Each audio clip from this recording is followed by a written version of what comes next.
আমার বিদ্যালয়ে নামাজ পড়ার কোনো ব্যবস্থা নাই, নামাজের জন্য কোনো নির্দিষ্ট সময় দেওয়া হয় না, এবং এই স্কুল এই বড়লেখার স্বনামধন্য প্রতিষ্ঠান, বেশিরভাগ ছাত্র মুসলিম। এক্ষেত্রে আমাদের করণীয় কি? কোন শিক্ষা প্রতিষ্ঠান বেশিরভাগ ছাত্ররা মুসলিম হলে তাদেরকে নামাজ পড়তে না দিলে এই শিক্ষা প্রতিষ্ঠানের লোকেরা তাদের সাংবিধানিক অধিকার নষ্ট করছে আমি মনে করি। কারণ একজন মুসলমান তার নামাজ পড়ার অধিকার তার সংবিধান তাকে দিয়েছে না, দেয়নি?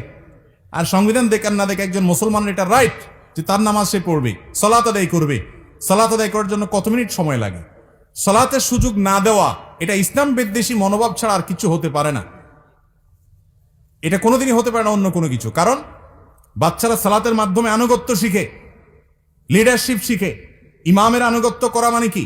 কিভাবে টিচারকে আনুগত্য করতে হবে, কিভাবে ক্যাপ্টেনকে আনুগত্য করতে হবে, কিভাবে চেইন অফ কমান্ড তার লাইফে মানতে হবে, এই সব শিক্ষা শিক্ষার্থীরা নামাজের মাধ্যমে পায়। সেখানে শিক্ষার্থীরা নামাজের মাধ্যমে যত বেশি তাদেরকে জামাতে নামাজ পড়ানো হবে, তত বেশি তারা চেইন অফ কমান্ড শিখবে, তত বেশি তারা আনুগত্য শিখবে, তারা ম্যানার্স শিখবে, তারা কমান্ড মানা শিখবে, ভালো কিছু শিখবে। এবং তাদের কাছ থেকে আপনার ভালো কিছু আশা করবেন। নীতিবান নাগরিক আপনি পাবেন, চরিত্রবান নাগরিক আপনি পাবেন। সেখানে তাদেরকে নামাজ পড়তে না দেওয়ার কোনো যৌক্তিকতা থাকতে পারে না। এরকম শিক্ষা প্রতিষ্ঠানের মান যতই ভালো হোক না কেন, কোনো অভিভাবক তার সন্তানকে এরকম শিক্ষা প্রতিষ্ঠানে দেওয়া জায়েজ নাই যে শিক্ষা প্রতিষ্ঠান তার সন্তানদেরকে, শিক্ষার্থীদেরকে নামাজ পড়তে দেয় না, ইসলাম পালন করতে দেয় না। এই অনাচারগুলো আমাদের সমাজে দিন দিন বেড়ে চলেছে। যদি কোনো শিক্ষার্থী কোনো প্রতিষ্ঠানে পড়েন, এখন তো শিক্ষা প্রতিষ্ঠান বছরের মধ্যখানে, আপনি হয়তো কথার কথা বছরের মধ্যখানে আছেন, আপনি চেঞ্জ করতে পারবেন না।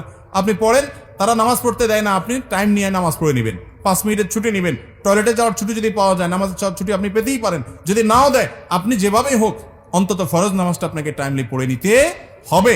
তারা আপনাকে জামাতের সুযোগ দিচ্ছে না, এজন্য তারা গুনাহগার হবে, কিন্তু আপনার দায়িত্বটা আপনি পালন করবেন। কথা কি বুঝতে পারছি?